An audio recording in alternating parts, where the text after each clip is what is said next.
Hi, it's Rupert Hine here from Action Coach near Kinross. I'm joined today by Teddy Lee of Maki and Ramen. Welcome, Teddy. Thank you very much for inviting me. So tell us, Teddy, for those who may not be in Edinburgh, Glasgow, or have come across you before, who are Maki and Ramen? So Maki and Ramen, Maki is sushi, ramen is a noodle. So we are Japanese restaurants specialists in sushi and ramen. We've been open for 10 years, just about.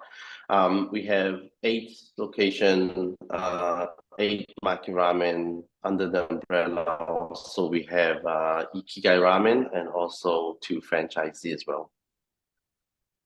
Fantastic. So what took you in to starting your own chain of restaurants?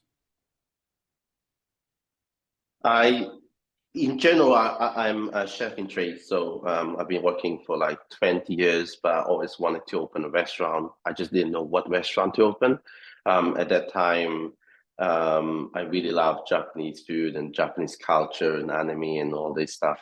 When I went to Japan in back when I was 18, I had my first proper ramen over there, and then I couldn't just find that similar ramen that have here. So I searched it up to do like the proper ramen in Edinburgh to start with. Yeah, and then that's how all the ball rolling. So you've been working in Japan. You've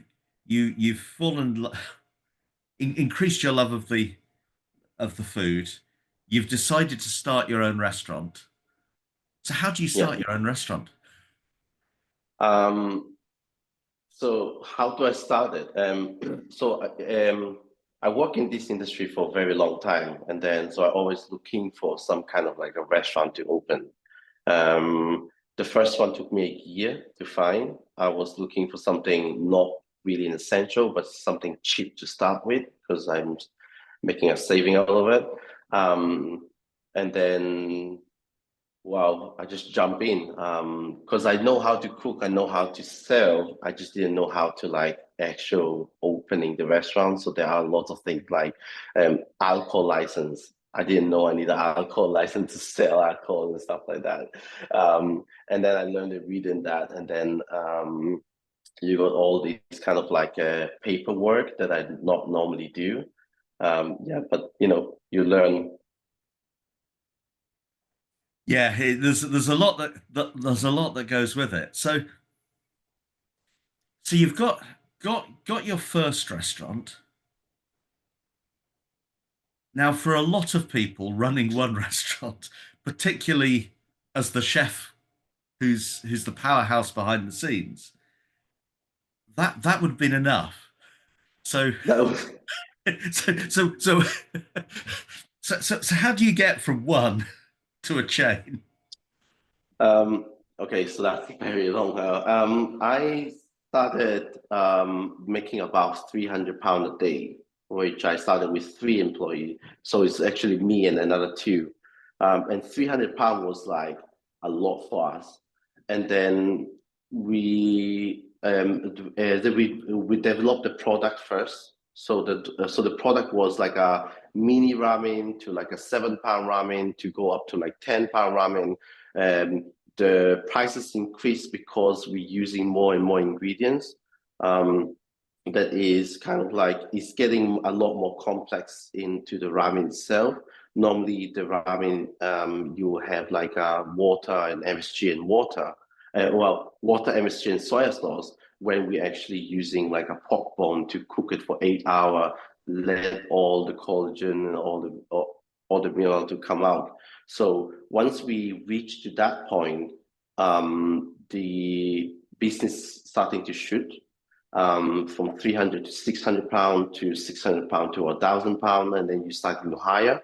And then the next door, like, well, it was across the road, there's a restaurant available to let. And that was my first choice of the restaurant. So no brainer, I just decided to take it as well. And then so I have two kind of like across the road. For me, it will be easier to manage. At that time, the restaurant wasn't like that success actually. So then the second one, I opened it for 3 months and I closed it immediately because it wasn't goes where I wanted to go. And then I went to Japan. I went to Japan that time. I studied sushi. So I went to this like long course, about 2 months of like proper sushi. I closed it. I put a note saying like I'm go to Japan to study sushi. From that notes, everyone kind of like starting to talk. Meanwhile, I'm in Japan studying sushi. When I come back, I open it and then it just explode, and then everyone talking about it inside. And then this is when like year by year, so every year we kind of like opening one and one.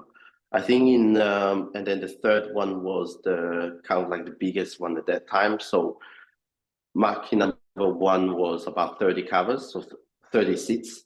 The second one was about 10 seated, and then the third one was about 100 seated. And this is when I'm kind of like losing my control, where I want to be and how do I control all that. At that time, there wasn't any like management in place. Um, Somehow I got another offer after a year, which is a very, very good location right in the central of Edinburgh, Leaf Street. And then I don't know what I was thinking, but I still take it, knowing that I'm already struggle. But this is when I started to put the management in place, and I started to ask for a coach to help me with the business side of things. So he actually helped me with like fixing up my mindset. How should I look at that? And that's where like the scalability, the business of me started to run. Yeah. So what were the key things that you put in place that helped you bring the growing empire under control? A system, technology. So for system wise is how do I standardize all the ramen to be still exactly the same as all others recipes. At that time, a lot of people actually follow me, like work with me already, so they know. And I say, okay, if they know, then I don't need a recipe to read them down. But actually, there's a lot of newcomer they don't know. So a lot of recipe cards stick all over the wall of the kitchen. Um, the ecosystem that also really help. We used like a pen and paper, write it down, and then give it to the kitchen, and then from using a tablet and then type it and send it over to the kitchen, and then from there on we have more data understanding what customer want. If there's any item that actually customer not ordering that much, then we need to delete it and then just recreate a new item. We use now a lot of like technology like Asana, Tableau. They're all like helping us to shape the business in a better way, to be able to track. When I'm sitting in the office now, I can kind of like know what's going on in each individual restaurant in terms of number, KPI, OKR. So so you've started to get all of the management in place. How do you go about creating the experience which is uniquely you and creating that consistently across the different sites? So experience-wise, customer experience, we implement a drum. So it's like a taro drum, which is like a Japanese drum, basically. So every time when they hit it, we say "irashaimase." So "irashaimase" is basically it means welcome, but it's more than that. In Japanese culture, when someone say "irashaimase" at the front, and then the kitchen will repeat it, follow. So it's like passing energy to the whole lots of the restaurant, and that's one of the experience. Another experience for customer is post-it notes. So I started to do post-it notes since day one of Maki and Ramen. Customer be able to write something in the notes and then stick it in the wall of Maki and Ramen. So the next time they can come over, we have see a lot of like drawing, a lot of comments. Leave this number, I'm single, those kind of things as well. That's a really fun. Um, in terms of like food, obviously that's the product itself, sushi that I kind of like learned from Japan, but I also come back here and I say, let's change it a little bit because maybe the taste of the West, it doesn't suit with the taste of the, the Asian side. Yeah. So you've got the sites in Edinburgh. You've now expanded further again. What's next? What's next? Expand more. um, our mission now is to have Maki Ramen all over UK. So our prediction would be, well, our projection will be in 6 years we will have we will have 50 restaurants all over UK, maybe Ireland as well. But right now we're sitting at like number 8, Edinburgh, Glasgow, Leeds, and Manchester. But we have a target for about 6.6 per year. This is how we set it up ourselves. So every year we need to open 6.6. So if you work in like how to reach from A point to B point, the B point is the 6.6. And how do we do that? That's a lot of discussion about that, like the finance department, the marketing department, the HR department, and the COO, the operation, delivery, logistics, all that we discuss a lot, almost every weekly, to like really get into this point. And it's an inspiring vision, and I love the targeting there, and the fact that you've broken it down into steps. So when you look back and you think about the journey you've been on, what's the piece of advice you'd give your 18-year-old self starting out? 18 years old. At that time, I was very naughty, so maybe I wouldn't. If I would go back in time and I see myself 18, I wouldn't say anything because I know that this person is going to be success. If that makes sense, and I would rather let him sweat and tears in the restaurant, let him like earn the minimum, so let him struggle, so then he is now more appreciate with the money and with the things that he done. So I'm very happy right now with what I've accomplished with the team.